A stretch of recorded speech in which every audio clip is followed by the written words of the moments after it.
ಹರೇ ಕೃಷ್ಣ. ಅಧ್ಯಾಯ 2 ಶ್ಲೋಕ 14. ಇಂದ್ರಿಯಾನುಭವಗಳ ಕೆಲವು.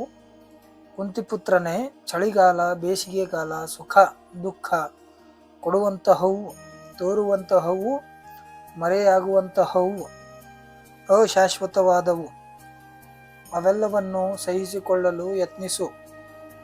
ಭರತ ಕುಲದವನೇ, ಅನುವಾದ ನೋಡೋಣ ಬನ್ನಿ. ಹೇ ಕೌಂತೆಯ, ಸುಖ ದುಃಖಗಳನ್ನು ಸ್ವಲ್ಪ ಕಾಲ ಕಾಣಿಸಿಕೊಳ್ಳುವುದವು ಕ್ರಮೇಣ ಯಾವಾಗವೋ ಚಳಿಗಾಲ ಮತ್ತು ಬೇಸಿಗೆಗಳು ಕಾಣಿಸಿಕೊಂಡು ಮಾಯವಾಗುವಂತೆ ಭರತವಂಶಜನೇ ಅವು ಇಂದ್ರಿಯಗಳ ಗ್ರಹಣ ಶಕ್ತಿಯಿಂದ ಉದ್ಭವವಾಗುತ್ತವೆ. ಅವುಗಳಿಂದ ಕ್ಷೋಭೋಗಗಳಾದ್ಯತೆ ಸಹಿಸುವುದನ್ನು ಕಲಿಯಬೇಕು. ಭಾವಾರ್ಥ ನೋಡೋಣ ಬನ್ನಿ. ಕರ್ತವ್ಯ ನಿರ್ವಹಣೆಯಲ್ಲಿ ಅಶಾಶ್ವತವಾದ ಸುಖ ದುಃಖಗಳ ಆಗುಹೋಗುಗಳನ್ನು ಸಹಿಸಿಕೊಳ್ಳಲು ಕಲಿಯಬೇಕು. ವೇದದ ಆದೇಶದ ಪ್ರಕಾರ ಮಾಘ ಮಾಂಸದಲ್ಲಿ ಸಹ ಜನವರಿ ಫೆಬ್ರವರಿ ಬೆಳಗಿನ ಜಾವದಲ್ಲಿ ಸ್ನಾನ ಮಾಡಬೇಕು. ಆ ಕಾಲದಲ್ಲಿ ವಿಪರೀತ ಚಳಿ ಇರುತ್ತದೆ. ಆದರೂ ಧರ್ಮನಿಷ್ಠಾನವಾದದ್ದನ್ನು ಸ್ನಾನ ಮಾಡಲು ಹಿಂಜರಿಯುವುದಿಲ್ಲ. ಮೇ ಮತ್ತು ಜೂನ್ ತಿಂಗಳಲ್ಲಿ ನಡುವೆ ಬೇಸಿಗೆ. ಆದರೂ ಹೆಂಗಸರು ಅಡಿಗೆ ಮನೆಯಲ್ಲಿ ಅಡಿಗೆ ಮಾಡಲು ಹಿಂಜರಿಯುವುದಿಲ್ಲ.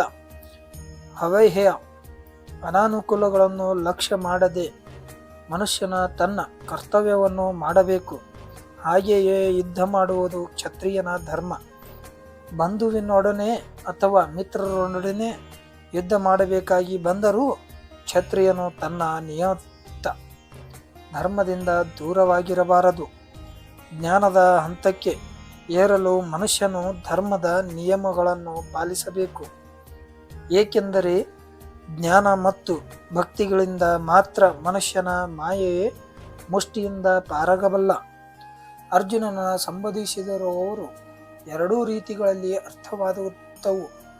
ಕೌಂತೆಯ ಎನ್ನುವುದು ತಾಯಿಯ ಕಡೆಯಿಂದ ಆತನು ಬಹುದೊಡ್ಡ ವಂಶಕ್ಕೆ ಸೇರಿದವನು ಎಂಬುದನ್ನು ಸೂಚಿಸುತ್ತದೆ.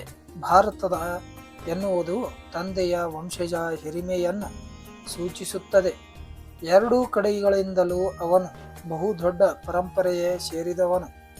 ಮಹತ್ವದ ಪರಂಪರೆಯು ಕರ್ತವ್ಯ ನಿರ್ವಹಣೆಯಲ್ಲಿ ಹೆಚ್ಚಿನ ಹೊಣೆಯನ್ನು ತರುತ್ತದೆ. ಆದುದರಿಂದ ಅವನು ಯುದ್ಧ ಮಾಡುವುದರಿಂದ ತಪ್ಪಿಸಿಕೊಳ್ಳುವಂತಿಲ್ಲ.